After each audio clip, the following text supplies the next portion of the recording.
నన్ను చంపేశాడు సార్. వాడి బ్యాక్గ్రౌండ్ ఏంటి?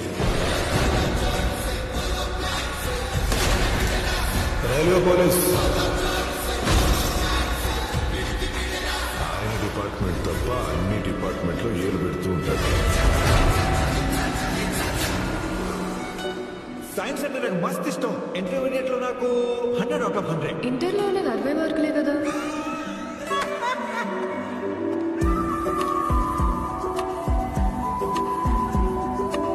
చేసేద్దామా ఏంటి? ఏంటి? నాకంటూ ఒక హిస్టరీ ఉంది. డిస్టర్బ్ చేశారనుకోండి చాలా వైల్డ్ రియాక్ట్ అవుతారు.